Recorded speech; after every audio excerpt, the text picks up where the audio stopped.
The wind whispered through the pines as I drove up the winding road to the isolated town where my grandparents once lived. Pine Hollow, with its dense forests and jagged mountains, seemed to be a place frozen in time.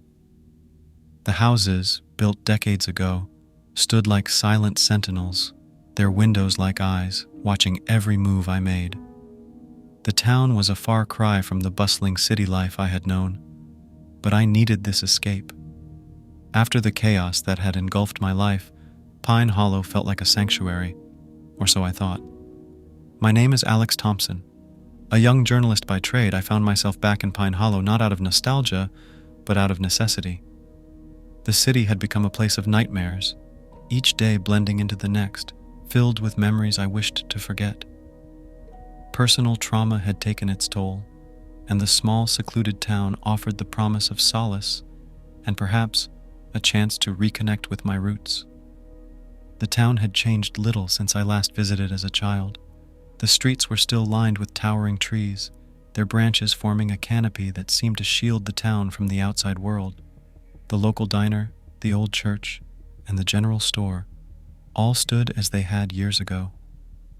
But there was something different now, a palpable tension that hung in the air, as if the town itself was holding its breath. I arrived at my grandparents' old house, now mine after their passing. The place was a relic of a bygone era, filled with memories of summer vacations and family gatherings.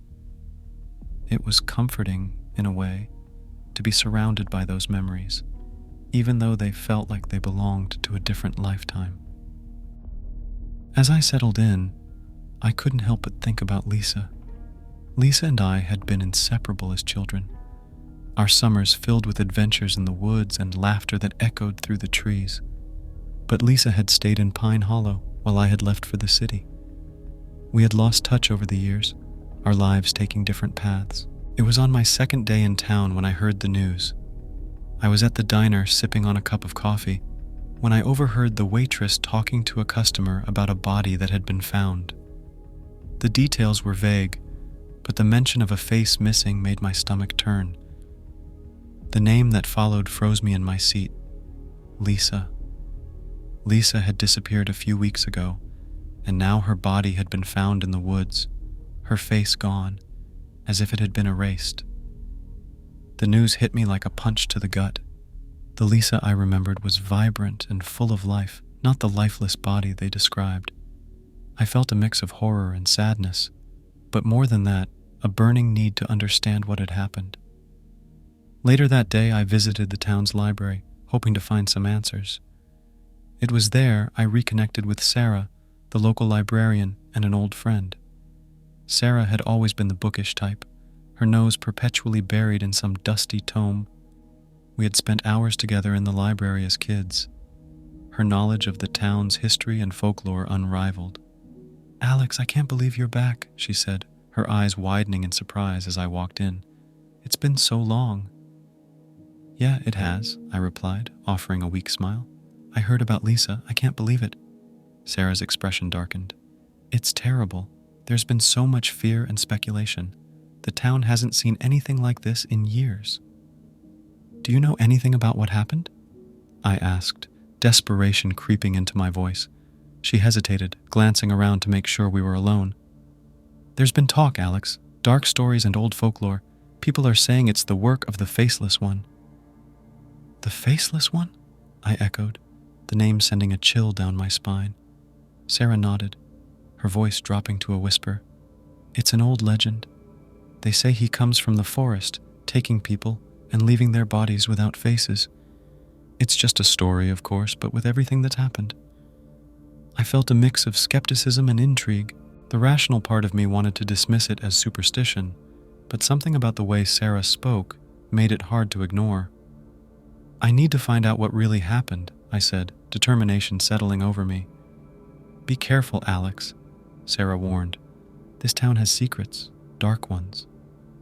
With Sarah's words echoing in my mind, I decided to channel my energy into an investigative piece on Lisa's disappearance. I hoped that by uncovering the truth, I could bring some semblance of closure and justice for Lisa. I spent my days interviewing locals, poring over old records and following any lead that might shed light on the mystery. One evening, as I was going through my notes, I received an anonymous tip. The message was cryptic, suggesting that Lisa's disappearance was linked to a series of similar incidents that had plagued the town over the years. The tip mentioned a name: Evelyn Cross, a woman who had vanished 20 years ago under eerily similar circumstances. The information sent a jolt of adrenaline through me.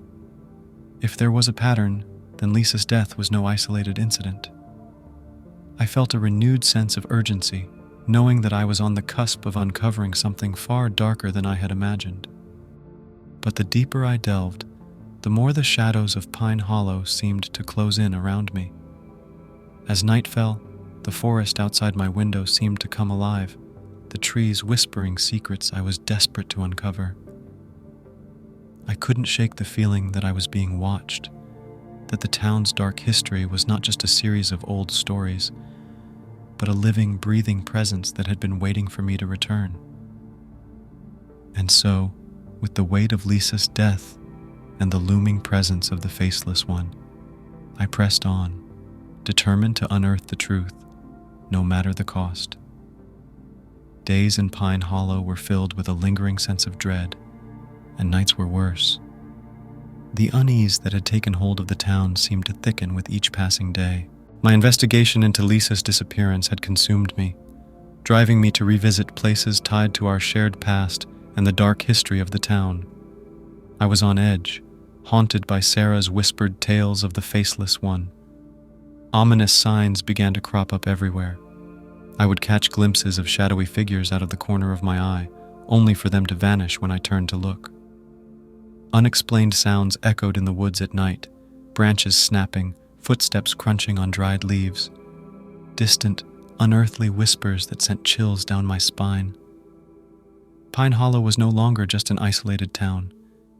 It felt like a living, breathing entity, aware of my every move. One overcast afternoon, I decided to visit the old playground where Lisa and I had spent countless hours as children. The swings, now rusted and overgrown with weeds, creaked in the wind. The once bright slide was dull and chipped, and the merry-go-round stood still, its paint peeling away. It was a haunting reflection of the joy that had once filled this place. I wandered through the playground, memories flooding back, but each happy thought was overshadowed by the gruesome reality of Lisa's fate. Next, I headed to the decrepit mill on the outskirts of town, a place that had always intrigued us as kids, but we were too scared to explore alone.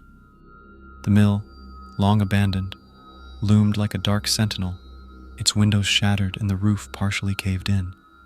As I approached, I noticed strange markings on the ground, as if something or someone had been dragged into the building.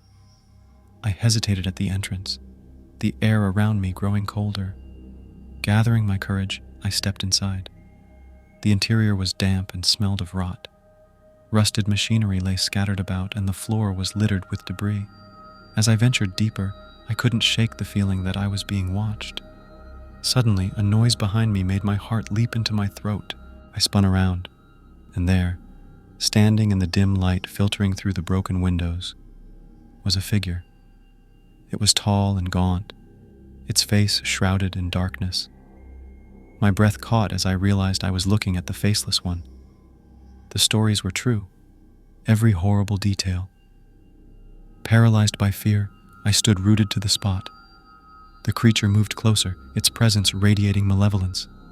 Desperation kicked in, and I turned and ran, stumbling over debris as I fled the mill. I could feel the creature's cold gaze on my back, the air growing colder with each step. I didn't stop until I was back in the safety of my car, my heart pounding and my hands shaking. That night, I couldn't sleep. The encounter had shattered my skepticism, replacing it with a deep, primal fear. I needed help, someone who understood the darkness lurking in Pine Hollow. I turned to Sarah, knowing she would believe me. We met at the library the next morning, the familiar smell of old books offering a small comfort. "Sarah, I saw it," I said, my voice trembling. "The Faceless One. It's real."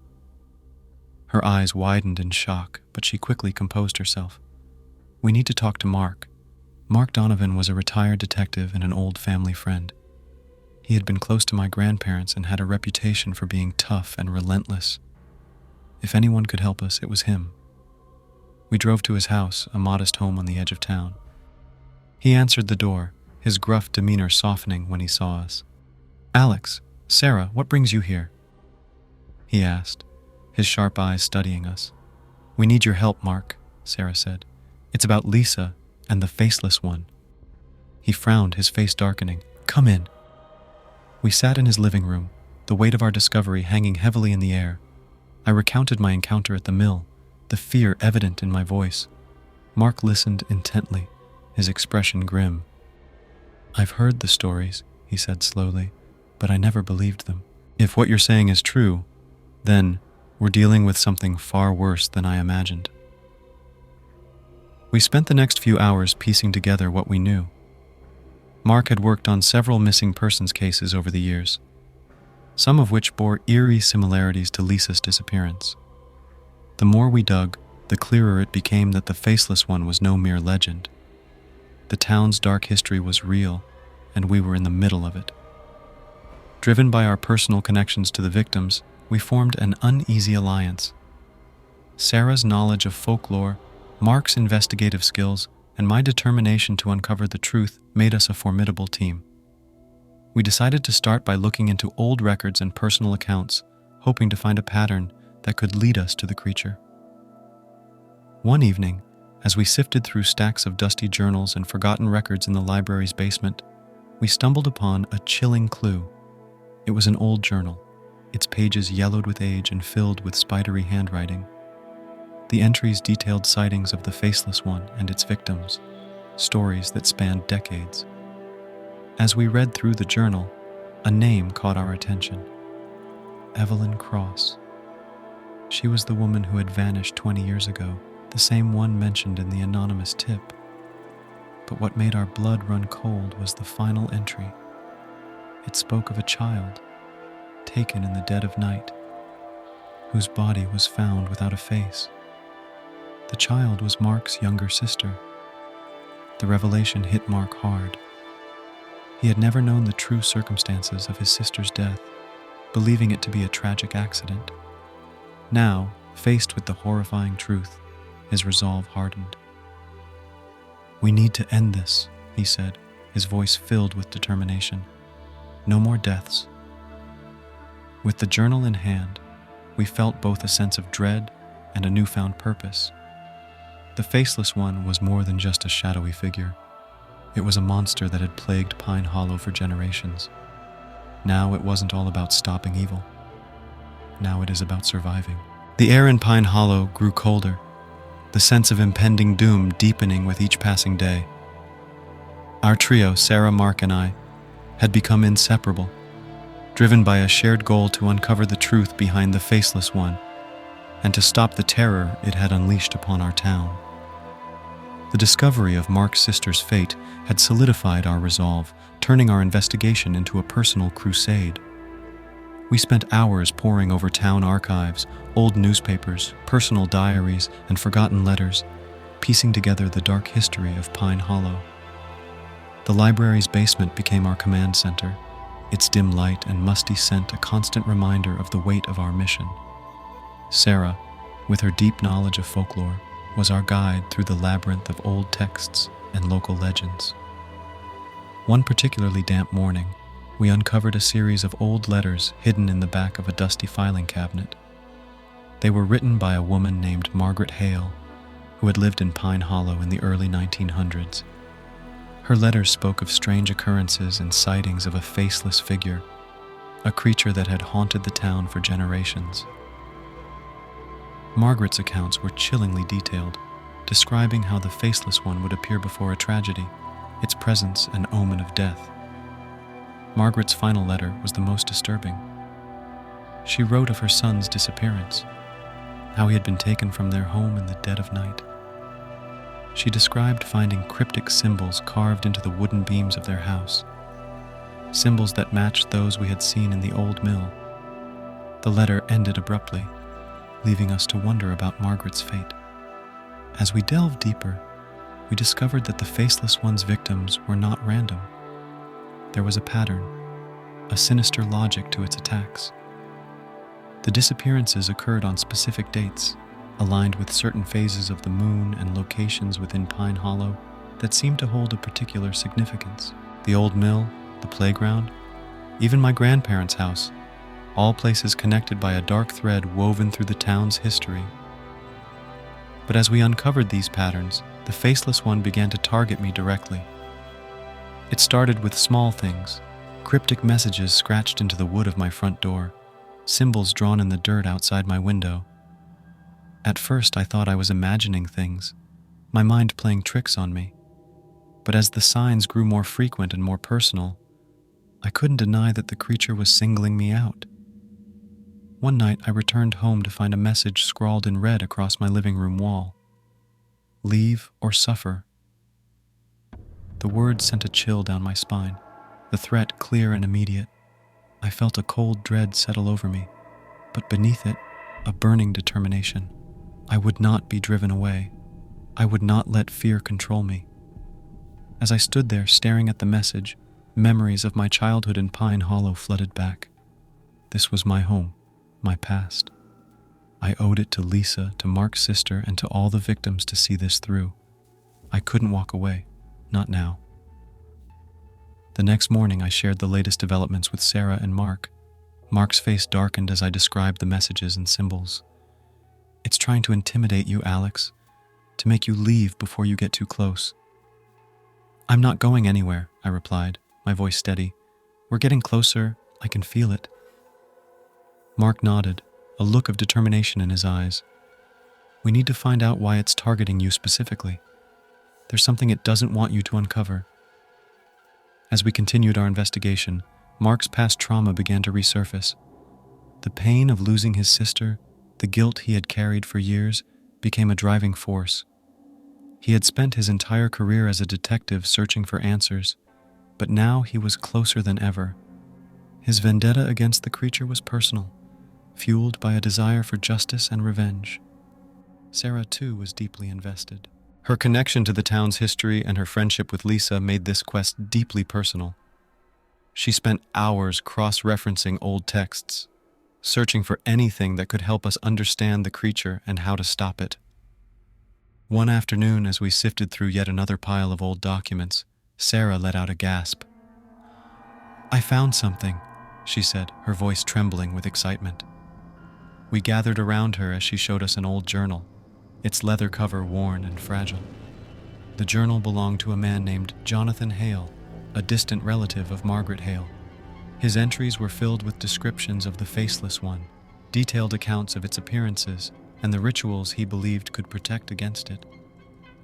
As we read through the journal, we found a recurring theme.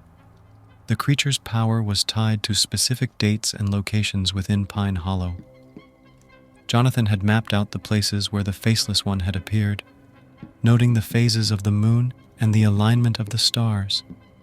It was clear that the creature followed a pattern, its attacks methodical and precise, but it was the final entry that left us breathless. Jonathan wrote of a ritual, a way to defeat the creature, but at a great personal cost. The ritual required a sacrifice, either the life of the one who performed it or someone they loved. It was a horrifying revelation, one that made the weight of our mission even heavier. We sat in silence, the implications of the journal sinking in. To defeat the Faceless One of us might have to pay the ultimate price. It was a chilling prospect, one that tested our resolve and our commitment to stopping the creature. Are we willing to do this? Sarah asked, her voice barely above a whisper. Mark's jaw tightened. We have to. Too many lives have been lost. We can't let it continue. I looked at the journal, the pages filled with the desperate scrawls of a man who had faced the same terror we were now confronting. I thought of Lisa, of the faceless victims, and of the cold, dark presence that had haunted Pine Hollow for generations. I knew what I had to do. The abandoned church where my grandparents once sought refuge stood like a solemn sentinel on the outskirts of Pine Hollow. The stone walls were covered in ivy, and the stained glass windows were cracked and faded. Inside, the air was cold and damp, filled with the musty scent of decay. It was the perfect place to confront the Faceless One, where time seemed to stand still, and the past felt almost tangible. We prepared for the ritual with a mix of determination and dread. The knowledge that one of us might not survive weighed heavily on our minds, creating an undercurrent of tension that was impossible to ignore. Mark, Sarah, and I gathered the necessary materials: candles, chalk, herbs, and the ancient journal we had discovered. The ritual was intricate and precise, each step meticulously outlined in Jonathan Hale's desperate scrawl. As we laid out the candles in a circle around the altar, Mark's frustration bubbled to the surface. "This is insane," he muttered, lighting the candles with shaking hands. "We're risking our lives based on an old book and some folklore." Sarah shot him a look. "Do you have a better idea? Because I'd love to hear it." Mark's jaw tightened, but he said nothing. The fear and uncertainty were getting to us all, but we couldn't afford to falter now. I tried to steady my nerves, focusing on the task at hand. The shadows cast by the candlelight flickered on the walls, making the room seem alive with movement. Every creak and rustle sounded like a threat, every gust of wind a whisper of doom. The Faceless One was close. I could feel its presence, a cold, dark weight pressing down on my chest.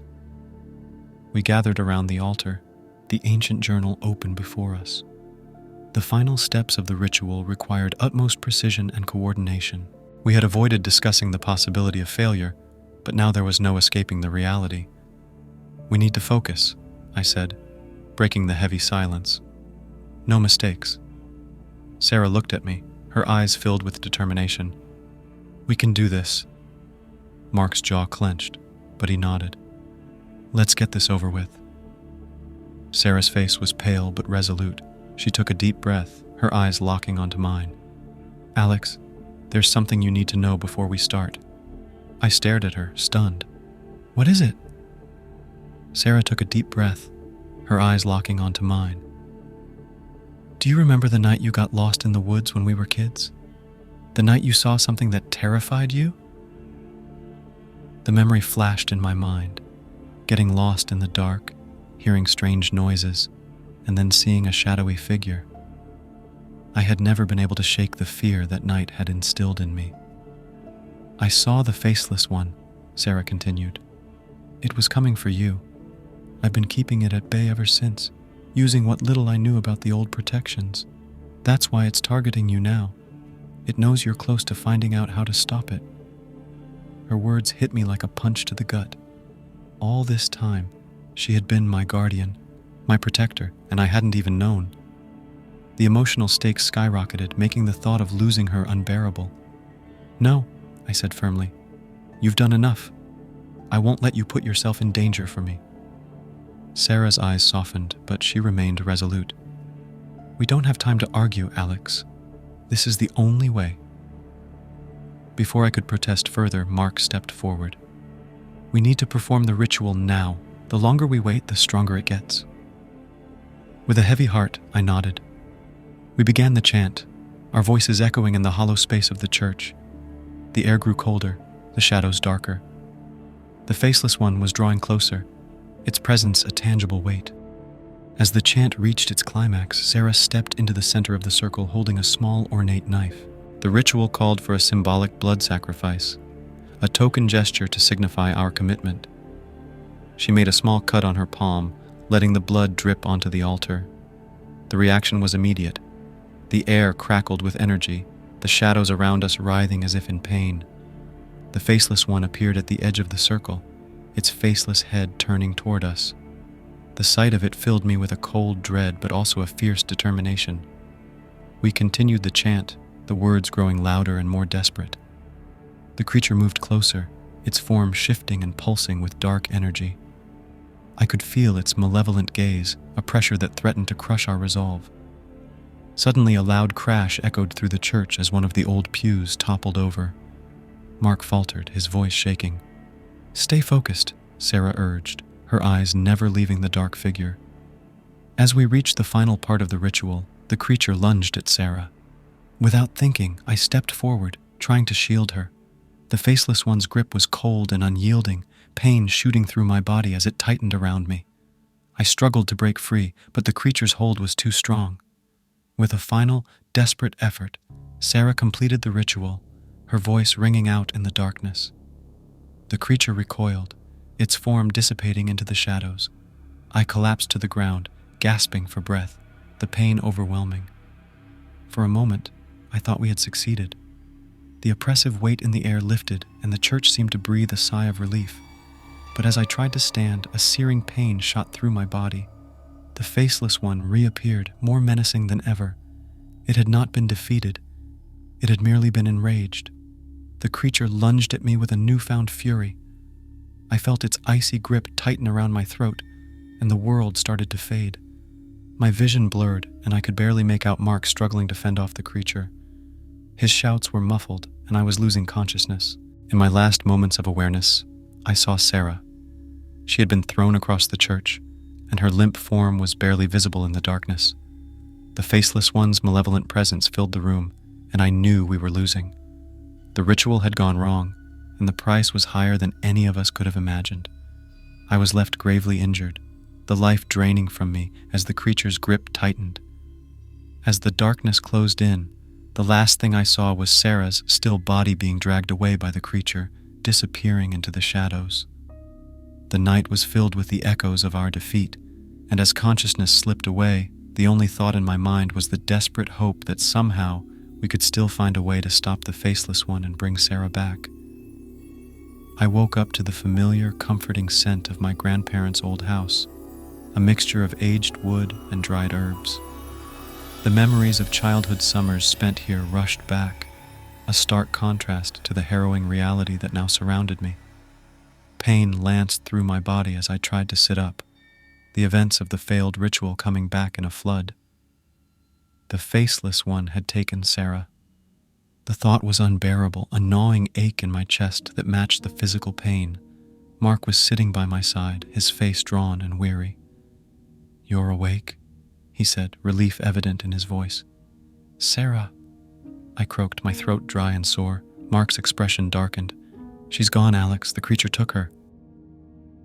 I struggled to process the information, the guilt and despair overwhelming. "We failed," I whispered, tears blurring my vision. "We didn't have all the pieces," Mark said, a determined edge to his voice. "But we're not done yet." Over the next few days as I recovered, Mark and I spent every waking hour analyzing our failure. The old house became our sanctuary, its walls filled with the echoes of the past. We pored over the ancient journal, retracing our steps, searching for anything we might have missed. The Faceless One's attacks had become more personal, as if it were trying to break us psychologically before delivering the final blow. One night, as we sat by the fireplace, Mark revealed something that changed everything. "Alex, there's something you need to know about my family," he began, his voice heavy with the weight of his revelation. I looked at him, curious and apprehensive. "What is it?" "My family has been connected to this creature for generations," he said, his gaze fixed on the flickering flames. "It's a curse that's haunted us, one we thought we'd escaped when we left Pine Hollow." I frowned, trying to comprehend the significance of his words. "What do you mean?" Mark sighed, running a hand through his hair. "My great-grandfather, Jonathan Hale, was the one who first encountered the Faceless One. He tried to stop it, but failed. The creature has been hunting our family ever since, using our fears and memories against us." The realization hit me like a thunderbolt. So that's why it knows so much about us, why it targets our memories and loved ones. Mark nodded. "It's been feeding off our family's fear and pain for generations, and now it's coming for us again." We continued our research with renewed urgency, determined to uncover the creature's origins and find a way to stop it. As we delved deeper into the old texts and diaries, we discovered a hidden truth about the Faceless One. It wasn't just a random entity, it was tied to a personal curse, one that could only be broken by confronting it in its lair, a place deeply connected to our shared past. The lair was mentioned in several of Jonathan Hale's entries, a place he referred to as the Heart of Shadows. It was located in the depths of the forest, near an old, abandoned cabin that had once belonged to our ancestors. The cabin was a place of dark history, a nexus of the creature's power. "We need to go there," Mark said, his voice filled with resolve. "It's the only way to end this." The prospect of confronting the creature in its lair was terrifying, but it was our only hope. We spent the next few days gathering supplies and preparing for the journey. The nights were filled with uneasy sleep, haunted by nightmares of the Faceless One and the memories it had twisted. As we packed our bags in the dim light of dawn, Mark handed me a small weathered locket. "This belonged to my sister," he said, his voice thick with emotion. "It's a reminder of why we're doing this." I took the locket, feeling the weight of his words and the responsibility that came with it.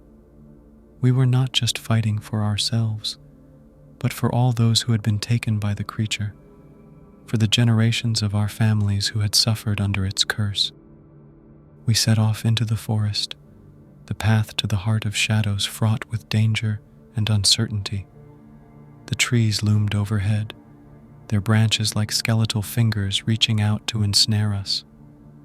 The deeper we went, the darker it became, the air thick with a palpable sense of foreboding.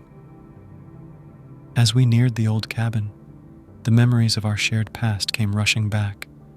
Summer days spent exploring the woods, the laughter and joy that now seemed like a distant dream. The cabin itself was a decaying relic, its walls covered in moss and vines, the windows broken and dark. "This is it," Mark said, his voice barely above a whisper. "The Heart of Shadows." We entered the cabin, the air inside cold and still. The sense of dread was overwhelming, as if the very walls were infused with the creature's malevolent presence. In the center of the room was an old, ornate mirror, its surface covered in a thick layer of dust. "This mirror," Mark said, his voice trembling. "It's the key. Jonathan wrote about it in his journal. It's a portal to the creature's realm." We stood before the mirror, our reflections distorted and ghostly in the dim light. The final confrontation was upon us, and the stakes had never been higher. We knew that the creature would do everything in its power to stop us, to break us before we could break the curse. "We have to do this," I said, my voice filled with determination. "For Sarah, for your sister, for everyone." Mark nodded, his eyes steely with resolve. "Let's end this." We took a deep breath and stepped through the mirror into the heart of the darkness that had haunted our families for generations. The creature's lair was a nightmarish landscape, filled with twisted shadows and echoes of our worst fears. But we were ready to face it, armed with newfound knowledge and personal resolve. The forest seemed darker, more oppressive as we ventured deeper into the creature's lair. The path was overgrown, the trees twisted and gnarled, as if the very landscape had been corrupted by the presence of the Faceless One. Mark and I moved silently, our breaths visible in the cold, damp air. Each step felt like a descent into a nightmare, filled with the remnants of the creature's past victims and personal mementos, eerie reminders of the lives it had destroyed. We reached a clearing where the trees formed a perfect circle around a mound of earth. At its center stood a stone altar, covered in moss and streaked with dark stains. Surrounding it were items of unspeakable horror, old photographs, broken toys, and other relics that had once belonged to the creature's victims. It was a monument to its cruelty, a place where fear and pain had been woven into the very fabric of the earth. "This is it," Mark said, his voice a mere whisper. "The heart of its power." The air grew colder as we approached the altar, a chill that seemed to seep into our very bones. The shadows around us began to shift and move, coalescing into the form of the Faceless One.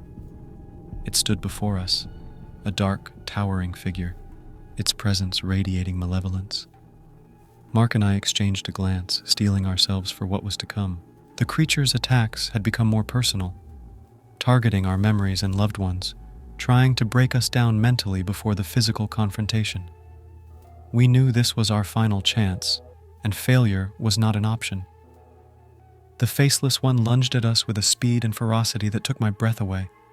Mark and I dodged to either side, narrowly avoiding its grasp. It snarled, a guttural sound that seemed to reverberate through the clearing. I could feel its eyes, or whatever it used to see, boring into me, searching for my weaknesses. As the creature advanced, my mind was flooded with memories of Lisa, her laughter and the adventures we shared as children. The guilt of not being able to protect her weighed heavily on me, threatening to paralyze me with despair. But I couldn't afford to give in. Not now. "Focus, Alex," Mark shouted, his voice breaking through my reverie. "Don't let it control you." Mark was right. The creature fed on our fears, our regrets. I took a deep breath, centering myself. This was not just about me. It was about Lisa, Sarah, and all the others who had suffered at the hands of the Faceless One. I couldn't let them down. The creature attacked again, its movements swift and fluid. Mark and I fought back, using the knowledge we had gained from Jonathan Hale's journal. We chanted the incantations, drawing symbols in the air with the herbs and chalk. The creature howled in pain, recoiling from the symbols as if they burned its flesh.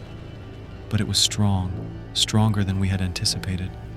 With each passing moment, it seemed to grow more powerful, feeding off the fear and pain that filled the clearing. Mark and I were pushed to our limits, struggling to keep our ground. Suddenly, Sarah's voice rang out, clear and strong. "Stop!" I turned to see Sarah standing at the edge of the clearing, her face pale but determined. She had been taken by the creature, but somehow she had escaped. Her presence was a beacon of hope, a reminder that we were not alone. "Sarah!" I shouted, relief flooding through me. She approached the altar, her eyes fixed on the creature. "I understand now," she said, her voice steady. "I understand my role in this." The creature snarled, lashing out at Sarah, but she stood her ground, unfazed by its threats. "You've fed on our fears for too long," she said. "It's time for this to end." With a calmness that defied the terror around us, Sarah stepped forward, placing her hand on the stone altar. The symbols we had drawn began to glow, a bright light that filled the clearing. The creature screamed, a sound of pure agony as if the light were tearing it apart. Sarah looked at me, her eyes filled with determination and sorrow. "Alex, Mark, you have to finish this, together." Understanding dawned on me. Sarah's presence, her strength, was the key to weakening the creature. Her courage and sacrifice were what we needed to deliver the final blow.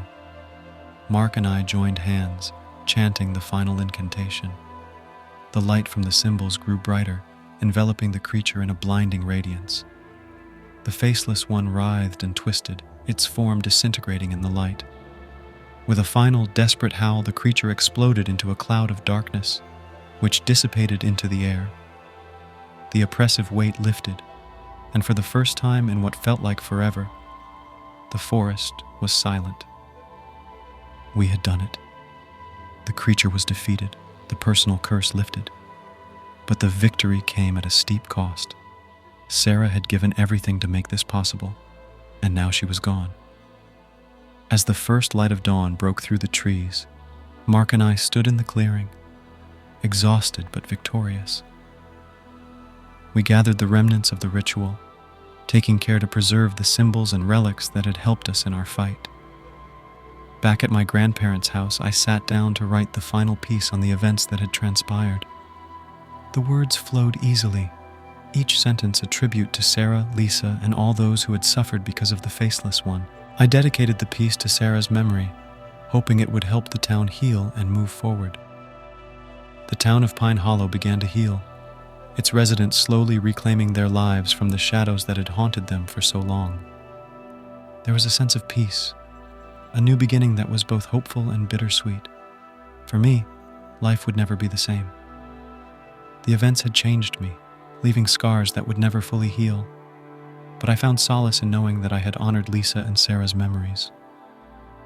Their bravery and sacrifice had given Pine Hollow a chance to rebuild, free from the curse that had plagued it for generations. I remained vigilant, aware that there were other horrors in the world, other shadows that could threaten the peace we had fought so hard to achieve. But for now, I took comfort in the quiet moments, the small victories that made life worth living. And as I looked out over the town, the morning sun casting a warm glow over the rooftops, I knew that I would always be ready to protect those I loved. The faceless one was gone, probably